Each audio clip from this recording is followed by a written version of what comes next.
first hour of the show. And because of my background in studying the Bible in Hebrew, I was intrigued by what he was saying with the words like Elohim and other words that were in Hebrew and maybe mistranslated or came from older sources.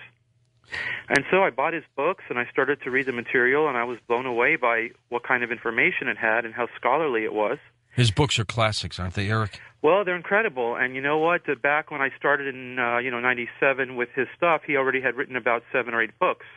So there was a lot of material to cover up to that point that I had missed, because his first book was published in 1976, I believe, The 12th Planet, or 77. So then I went to see him in Sedona, Arizona, signed up to go on trips with him, and lo and behold, I started to travel with him on many group trips that went all over the world. Good for you. How's he feeling these days? He's okay. He's pulling through the changes that happen in life when you get older. Oh, yeah. And hopefully we're going to be taking a trip to Italy soon, if that works out. Well, he does have some energy then, doesn't he? Oh, yes, he does. Now, tell me a little bit about what you do. I know you're the webmaster, and, of course, knowing what our webmaster Lex does, of course, it's yeoman's work. He never stops. Tell me what you do with Sitchin.com. Well, Sitchin.com is a little bit less active than I would say your Coast to Coast show is, or your website is. But for many years, we did seminars, and we advertised them there.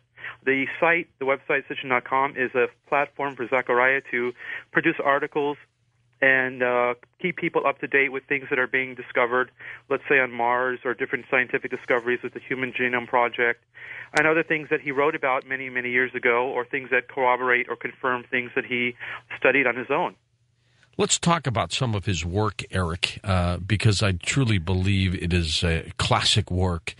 When I heard about the 12th planet, probably around 96 or so as well, I just digest myself into his work, jumped right into it.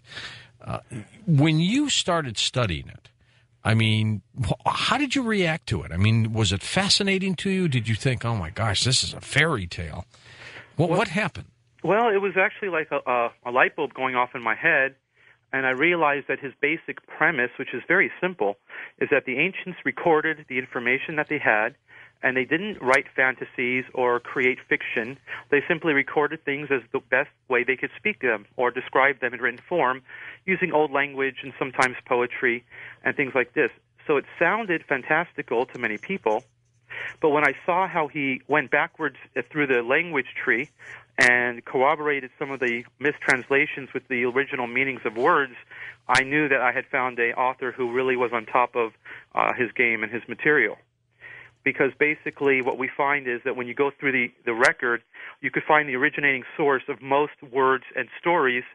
As Jason mentioned before, most of them come from the Sumerian culture as an original source for the stories and different concepts. Like Jason mentioned, 100 firsts that were noted in Sumerian tablets. What was unique about the Sumerian culture was that they left almost 1 million tablets behind. 1 million tablets? If you count up everything. And what was different back then in the history was when one nation-state conquered another, let's say it became Sumerian, then Akkadian, then Babylonian, they did not wipe out the culture that they conquered. In fact, they would copy all the material. And so you have different versions of the same stories with different character names, and each one's in a different language or a different style, and you can follow and go back to where the source is. That's why the material is so compelling, because it's overwhelming type 1 data or type 1 evidence. And type 1 is something physical, like a tablet that's in clay or stone that has not been changed since the time that the scribe chiseled it. I was going to say, describe for us, if you would, Eric, these tablets, what they look like, how they were made.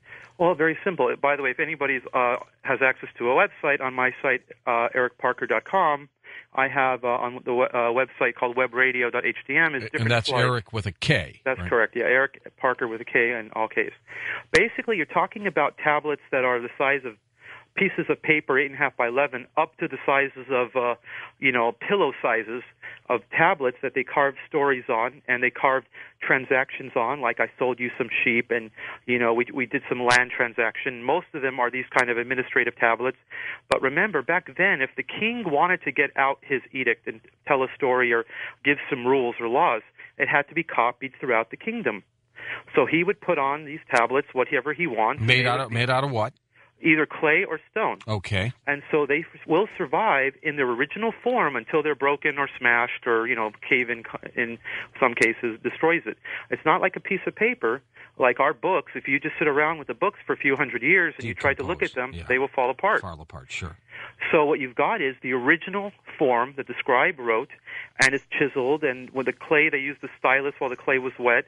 In the case of stone, they would chisel it, with a hammer and the chisel.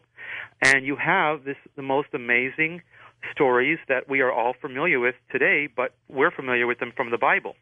Okay, so these stories were primarily depictions of little sketches. Is that what they would do? Well, no, actually, these are extremely long, detailed stories. For example, in the Epic of Creation, which is 7 tablets, the 7 tablets of creation, it has a lot more information of why humans were created than what you see in the Bible. And the stories the Bible borrows from these older Sumerian sources, it actually edits them down to smaller versions. But they don't have texts. They don't have words, so it's pictures, right? Well, no, they have both. They depict. They have many depictions which appear in cylinder seals and just carved on stelas, which is a giant stone with a carving. And then you have a story which matches the picture. So in some cases, you get a cylinder seal showing the first mother goddess holding up the first human male, and she's saying, my God, my hands have made it. And then you also have a text which describes this event and how it came to be. So you have corroborating evidence, picture form, and this text in the same culture describing the same thing. If 5 people, Eric, looked at the texts in the pictures, would they come up with 5 different stories or interpretations? No, I think they would all come up with the same story, but they would have a different reasoning behind the story's originating source. For example, the flood story, now I know of the Noah flood character by 4 different names: Atrahasis, Utnapishtim, and Ziasudra, and Noah. Those are all 4 names of the same character who was told by his God to get ready for a flood and build an ark, and then he escapes the flood with his family. It's the same story. The names change through the different cultural changes, and the story will always be the same, the theme of the story. But each culture kind of made the story themselves when changed very small things. For example, the Bible has the dove catching the little branch from the tree. In the Sumerian story, the raven gets the branch. And the water is not 150 days, and they're not on the ark for that long of a time. It's something like 7 days. So different changes occur, but the stories are basically the same themes. But there's a lot more details in the Sumerian story. It describes the gods looking down upon the humans who have died in the flood and lamenting and feeling upset and crying for their humans who have been killed. Okay, now, of course, the big story, Eric, and that is the Anunnaki and Nibiru and the visitation. Describe to me what these tablets look like and how we interpret that, how Zechariah did specifically. Well, what Zechariah did was very simple. When all the scholars were looking at these and saying, well, these are just fantasy stories made up, he said, wait a second, there's more information in here that can't be just by chance. There must be some knowledgeable source or originating person, or God in this case, because that's what they said in the stories, that it was their God who gave them this information, because more information is shown. There's a tablet that divides numbers of 12,960,000, and it divides that number down to the smallest part possible. Now, why does anybody 6,000 years ago need to be dealing with numbers in the 12 millions? I don't know. But besides that kind of information where they went through detailed tablets of stuff that they should not have known about, what you get is a bigger picture of knowledge that's being passed down.